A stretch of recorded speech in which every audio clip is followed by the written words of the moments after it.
সবাইকে স্বাগত জানাচ্ছি। দর্শক, আজকে পর্তুগালের রাজধানী লিসবনের মার্টিমুনিজ পার্ক থেকে আপনাদের সাথে এই ভিডিওটি তৈরি করছি। আজকে যে বিষয় নিয়ে কথা বলবো সেটি হচ্ছে পর্তুগালে আপনারা কত টাকা আয় করতে পারবেন এবং পর্তুগালে বর্তমানে চাকরির অবস্থা কেমন এবং পর্তুগালের যে অভিবাসন প্রক্রিয়া সেটির বা কী অবস্থা এবং সামনে জাতীয় নির্বাচন রয়েছে সেই বিষয়ে আসলে অভিবাসনের পরিবর্তন আসতে পারে কিনা এই বিষয়গুলি নিয়ে আপনাদের সাথে বিস্তারিত আলোচনা করবো। আপনারা যারা আমার এই চ্যানেলটিতে নতুন অবশ্যই আমার চ্যানেলটি সাবস্ক্রাইব করে রাখবেন। দর্শক, শুরুতে বলে রাখি যে পর্তুগাল হচ্ছে ইউরোপের যে ইমিগ্রেশনে যে কটি দেশ সবচেয়ে সহজশত অভিবাসন দিয়ে থাকে তার মধ্যে অন্যতম একটি দেশ। এখানে বৈধ পথে কেউ ভিসা নিয়ে প্রবেশ করলে তিনি কিন্তু খুব সহজে 6 মাস থেকে 1 বছরের মধ্যেই পর্তুগালের যে রেসিডেন্স সেটি লাভ করতে পারবে। তো সেগুলো কিভাবে করবেন সেটি নিয়ে বিস্তারিত আমার অনেক ভিডিও রয়েছে, সেগুলো দেখে নেবেন।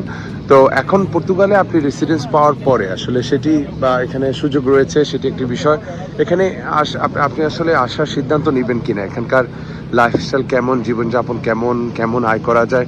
তো সেক্ষেত্রে প্রথমে যেটি বলবো যে পর্তুগালের মিনিমাম স্যালারি হচ্ছে বর্তমানে নতুন বছর থেকে সেটি 820 ইউরো হবে এবং আগে যেটি ছিল 760 ইউরো। তো 820 ইউরো মিনিমাম স্যালারি। তবে এখানে হচ্ছে যে রেস্টুরেন্ট এবং হসপিটালিটি সেক্টরেই বেশিরভাগ কাজের সুযোগ রয়েছে। তার পাশাপাশি কিছু কিছু বাংলাদেশি রয়েছে যারা এগ্রিকালচার সাইটেও কাজ করেন। তার পাশাপাশি মেজরিটি সংখ্যক বাংলাদেশিরা কিন্তু এখানে ব্যবসা করেন। ব্যবসার অনেক ভালো সুযোগ রয়েছে, বিশেষ করে পর্যটন রিলেটেড যে ব্যবসাগুলো রয়েছে, টুরিস্টিক আইটেম এবং যেমন সুভেনিয়ার শপ, তার পাশাপাশি বিভিন্ন ক্যাফে, আলিমেন্টার শপ বলতে যেগুলো মিনি মেরকাদো বলে থাকে পর্তুগালের ভাষায়, বা মিনি মার্কেট, যেখানে আসলে বাংলা ভাষায় খুব সহজে বলতে গেলে সেটিকে বলে হচ্ছে মুদি দোকান। তো এই ব্যবসাগুলো এবং এই যে হসপিটালিটি বা রেস্টুরেন্ট হোটেল সেক্টরে চাকরি মূলত বেশিরভাগ পর্তুগালে যারা বাংলাদেশে রয়েছে তারা করে থাকেন। তো এখানে আসলে যারা ব্যবসা করেন তাদের কিন্তু ভালো অবস্থানে যারা ব্যবসা করতে পারছেন তারা অনেক টাকা আয় করতে পারেন। সেক্ষেত্রে এটি আসলে আনলিমিটেড। দেখা গেছে যে কারো ভালো পজিশনে ব্যবসা হলে সেক্ষেত্রে তিনি বেশি আয় করেন এবং মোটামুটি ব্যবসা বাংলাদেশিরা যেই আনাচে কানাচে যেখানে আপনি যাবেন সেখানে সবাই ব্যবসা অনুযায়ী সম্পৃক্ত বাংলাদেশিরা। তো এখন আরেকটি প্রশ্ন হচ্ছে যে আপনি এখানে আসলে, যেমন আমি কাজের কথা বললাম, যেমন এখানে আর মিনিমাম স্যালারি হচ্ছে 820 ইউরো হবে এই বছর। সেক্ষেত্রে এই টাকায় কি আপনি সম্পূর্ণটা পাবেন? না, আপনি যদি মিনিমাম স্যালারিতে কাজ করেন সেক্ষেত্রে আপনার ট্যাক্স বাদ দিয়ে হয়তো আরও কিছুটা কম পাবেন। তবে এখানে দুটো এক্সট্রা স্যালারি রয়েছে। ক্রিসমাস বা এটি আসলে নাতাল ফেরিয়াস হিসাবে বলে, নাতাল ফেরিয়াস হিসাবে আপনি দুটো এক্সট্রা স্যালারি পাবেন পর্তুগালের এটি আইন অনুযায়ী।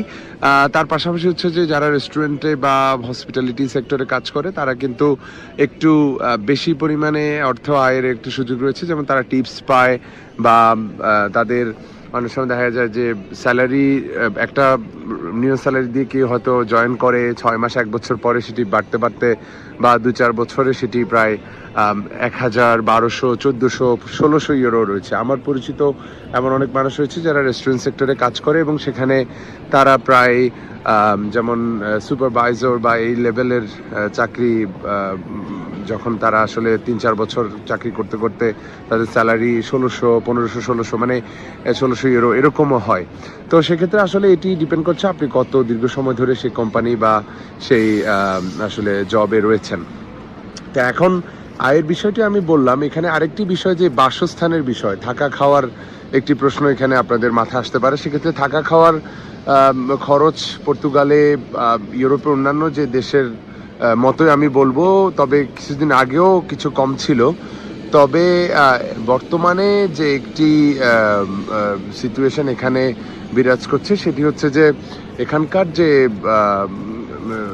আর্থিক পরিস্থিতি, এখানে আসলে জিনিসপত্রের দাম কিছুটা বেড়েছে, যার ফলে আগে আপনি হয়তো যেখানে হয়তো 100 ইউরোর মধ্যে মাসে আপনার খাওয়ার খরচটা মেটাতে পারতেন সেটি হয়তো বর্তমানে 100 জায়গায় 150 ইউরো লাগবে। তবে আপনার থাকা বাসস্থানের জায়গা বা এই খরচগুলো কিন্তু এখানে অনেকটাই বেড়েছে, কারণ বাসস্থানের তীব্র সংকট। বিশেষ করে গোল্ডেন ভিসা সহ সরকারের সহজ ইমিগ্রেশন পলিসির কারণে এই দেশে প্রচুর সংখ্যক অভিবাসীর আগমন ঘটেছে, যেমনটা বাংলাদেশিরা আসছে, তার পাশাপাশি পৃথিবীর বিভিন্ন দেশ থেকে মানুষজন আসছে। তো এত সংখ্যক মানুষ আসার কারণে এখানে আসলে তীব্র বাসস্থানের সংকটও দেখা দিচ্ছে লিসবন সহ পোর্তো সহ বড় বড় শহরগুলোতে। সেক্ষেত্রে আপনি আগে যেরকম হয়তো কেউ শেয়ারিং রুমে থাকলে, হয়তো এক রুমে 2-3 জন থাকলে তারা 150-200 হয়তো সিট পেতে পারতেন, এখন হয়তো সেখানে আরো বেশি মানুষ থাকতে হচ্ছে আরো বেশি টাকা দিয়ে। তো এইগুলো একটা বর্তমানে চ্যালেঞ্জের বিষয়। আপনারা যারা পর্তুগালে আসবেন এই যে বাসস্থানের বিষয়গুলো নিশ্চিত করে বা এই বিষয়গুলো সম্পর্কে ভালো ধারণা রেখে আসবেন, যাতে করে এখানে এসে কোনো ঝুঁকি বা ঝামেলার মধ্যে পড়তে না হয়। তো আরেকটি বিষয় যেটি বলবো যে সামনে পর্তুগালের জাতীয় নির্বাচন। তো জাতীয় নির্বাচনকে ঘিরে কিন্তু পর্তুগালের যে বর্তমান সোশ্যালিস্ট পার্টি, তারা কিন্তু আপনারা জানেন তাদের যে বর্তমান প্রধানমন্ত্রী অ্যান্তোনিও কস্তা, তিনি পদত্যাগ করেছেন, যার ফলে নতুন নির্বাচন ঘোষণা করা হয়েছে। সোশ্যালিস্ট পার্টি অ্যান্তোনিও কস্তার আন্ডারে বেশ জনপ্রিয় ছিল এবং উনি অনেক মেজরিটি পেয়ে গত নির্বাচনে জিতেছেন। তবে এবার যেহেতু তিনি পদত্যাগ করেছেন, নতুন লিডারশিপ এসেছে। সোশ্যালিস্ট পার্টি যদি ক্ষমতায় না আসে, সেক্ষেত্রে কিন্তু এখানে সেগা পার্টি যারা রয়েছে তারা কিন্তু অনেকটাই অভিবাসন বিরোধী এবং তারা বেশ হিংসাত্মক বিভিন্ন বক্তব্য দিয়ে আসছে এই বিষয়গুলো নিয়ে। সেক্ষেত্রে যারা পিএইচডি বর্তমানে ক্ষমতাসীন দলের বিরোধী দল যারা সংসদে, তারাও কিন্তু অভিবাসন প্রশ্নে পিএস এর মতো এত সফট না বা পিএস এর মতো এত সহজ সত্ত্বে তারা বিশ্বাস করে না। সেক্ষেত্রে একটি বিষয় হচ্ছে যে সামনে যে নির্বাচনটি আসছে, সেখানে যদি পিএস, বিশেষ করে যারা 5 বছরে বৈধ পাসপোর্টের আবেদন, তারপরে আপনার অবৈধ থাকলেও বাচ্চাদেরকে সরাসরি পর্তুগিজ নাগরিকত্ব দেয়া, তারপরে আপনি বৈধ পথে এসে 6 মাস থেকে 1 বছরের মধ্যে কাগজ দেয়া, এর পাশাপাশি জব সিকার ভিসা সহ ট্যুরিস্ট ভিসা এসে কাগজ করার মতো বিষয়গুলো সহ বেশ সহজতর অভিবাসন প্রক্রিয়া কিন্তু তারা রেখেছে, যেহেতু তারা প্রায় 8 বছরের মতো ক্ষমতায়। তো সেক্ষেত্রে আসলে যদি পিএস ক্ষমতায় না আসে, সেক্ষেত্রে অন্য কেউ যদি আসে, অভিবাসন প্রক্রিয়া কিছুটা জটিল হবে। এবং তবে আপনারা এত শঙ্কিত হওয়ার কিছু নেই এই বিষয়টি নিয়ে, কারণ পর্তুগালে সবসময় তাদের অভিবাসী প্রয়োজন। এই দেশে অভিবাসীরা একটা সময় থাকে, পাসপোর্ট হওয়ার পরে তারা ইউরোপের অন্যান্য দেশে চলে যায়, আবার নতুন অভিবাসী আসে। তো আসলে এটি একটি চলমান ধারা তাদের বিভিন্ন সেক্টরে কাজের জন্য। যেহেতু পর্তুগালে পর্যটনটা একটা বিশাল ভালো সম্ভাবনাময়ী খাত, এখানে পর্যটনে পর্তুগাল সবসময় চ্যাম্পিয়ন হয় ইউরোপে। সেক্ষেত্রে পর্যটন খাতে প্রচুর সংখ্যক অভিবাসী প্রয়োজন, যেখানে লোকাল যে তরুণরা তারা এইসব খাতে কাজ করে আসলে এই যে চাহিদা সেটি পূরণ হয় না, সেক্ষেত্রে নতুন অনেক মানুষের প্রয়োজন হয়। তো এই জন্য হচ্ছে যে পর্তুগালে সবসময় অভিবাসীরা আসবে এবং অভিবাসীদের ডিমান্ড এখানে থাকবে। তো আপনারা যারা আসবেন অবশ্যই আমি যেটি বললাম যে কি ধরনের চাকরি আপনারা এখানে রয়েছে সেটি সম্পর্কে, এবং আমি মোটামুটি একটা ধারণা দেওয়ার চেষ্টা করলাম। এবং এখানে আপনার বাসস্থানের বিষয়টি অবশ্যই মাথায় রেখে আসবেন। এটি চ্যালেঞ্জিং বিষয় যদি এটি আপনার আগে থেকে ঠিক করে না আসা হয়।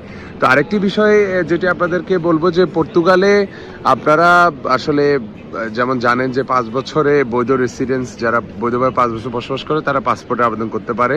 তো পাসপোর্ট পেলে কিন্তু ইউরোপের অন্যান্য দেশে, যেমন সেনজেনভুক্ত যে দেশগুলো রয়েছে, তার পাশাপাশি পৃথিবীর বিভিন্ন দেশে মানুষজন আসলে মুভ করার সুযোগ পায়। সেটি ইউরোপিয়ান পাসপোর্ট হিসাবে পর্তুগিজ পাসপোর্ট, যেহেতু ইউরোপিয়ান পাসপোর্ট, সেক্ষেত্রে অন্যান্য ইউরোপিয়ান সিটিজেন যে সুযোগ সুবিধাগুলো পায়, তারাও একই রকম সুবিধাগুলো পায়। তো দর্শক, আপনাদেরকে আজকে এই পর্তুগালি ইমিগ্রেশন এবং এখানকার সার্বিক পরিস্থিতি সম্পর্কে বিস্তারিত জানানোর চেষ্টা করলাম। নতুন কোনো কিছু যদি জানার থাকে অবশ্যই কমেন্টে লিখে জানাবেন। নতুন কোনো ভিডিও নিয়ে আপনাদের সামনে আবারও হাজির হব। সে পর্যন্ত সবাই ভালো থাকবেন, সুস্থ থাকবেন। ধন্যবাদ সবাইকে।